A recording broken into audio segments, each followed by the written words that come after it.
Hello, boys and girls. In this lecture, we will be covering some topics of the chapter demand. We will be covering every topic in great detail. This lecture is important for all the students, irrespective of their class and board. This is the continuation of second part of the chapter, and the lecture will be conducted in Hindi for the convenience of all the students. Let's begin. So today we will be covering the third type of demand, that is joint demand. Previously we have already discussed the first part of demand, the first type of demand, that is income demand, and the second type of demand, that is cross demand. Today we will be covering the third type of demand, that is joint demand. So what is joint demand? When the demand for different complementary goods are created at a time, it would be termed as complementary demand or joint demand. इसका मतलब joint demand क्या है? जब demand अलग अलग complementary goods का एक समय पे क्रिएट किया जाए तो उसको हम लोग कॉम्प्लीमेंट्री डिमांड या जॉइंट डिमांड कहते हैं. इसका मतलब दो चीज़ों की या दो वस्तुओं की डिमांड जब एक साथ किया जाए तो उसे हम लोग जॉइंट डिमांड कहते हैं. Example, demand for guns and bullets. Guns और बुलेट्स का डिमांड एक साथ किया जाता है और इसीलिए इसे हम लोग जॉइंट डिमांड या कॉम्प्लीमेंट्री डिमांड कहते हैं.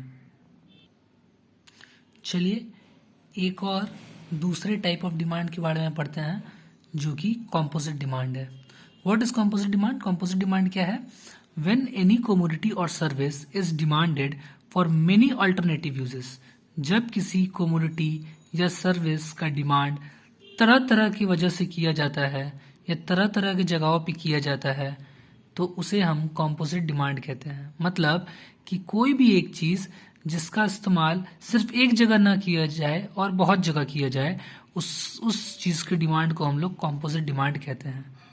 Example, electricity. इलेक्ट्रिसिटी से हम लोग अपने घर का लाइट, फैन, एसी ये सब भी जलाते हैं. इसके अलावा खाना बनाने का काम में जैसे इंडक्शन स्टोव्स पे भी इलेक्ट्रिसिटी से हो जाता है. और भी इलेक्ट्रिसिटी का अलग अलग जगह काम लगता है. मतलब इलेक्ट्रिसिटी सिर्फ एक काम के लिए इस्तेमाल नहीं की जाती है, तो इसीलिए इलेक्ट्रिसिटी का डिमांड हम लोग कॉम्पोजिट डिमांड कहते हैं.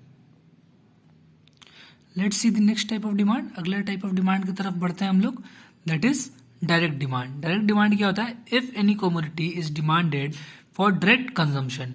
अगर कोई वस्तु का डिमांड होता है डायरेक्ट कंजम्पशन के लिए, सीधा इस्तेमाल के लिए, मतलब उससे कुछ और नहीं बनाएंगे हम लोग, जैसे खरीद रहे हैं वैसे ही इस्तेमाल कर लेंगे, तो उस कमोडिटी का डिमांड को डायरेक्ट डिमांड कहते हैं. For example, demand for bread and butter. तो ब्रेड और बटर खरीद के हम लोग सीधा खा जाते हैं. पेप्सी, स्प्राइट, कुछ भी चीज़ जो हम लोग, लेस, कुरकुरे, हर वो चीज़ जिसको खरीद के सीधा उसका इस्तेमाल करते हैं. मतलब उससे कुछ और बनाने की टेंडेंसी नहीं होती है. फॉर एग्जाम्पल, हम लोग आटा अगर खरीदते हैं तो आटा सीधा नहीं खाते हैं, उससे रोटी बनाकर खाते हैं, तो वो हमारा डायरेक्ट डिमांड नहीं हुआ. पर ब्रेड, बटर ये सब हम लोग का डायरेक्ट डिमांड बनता है.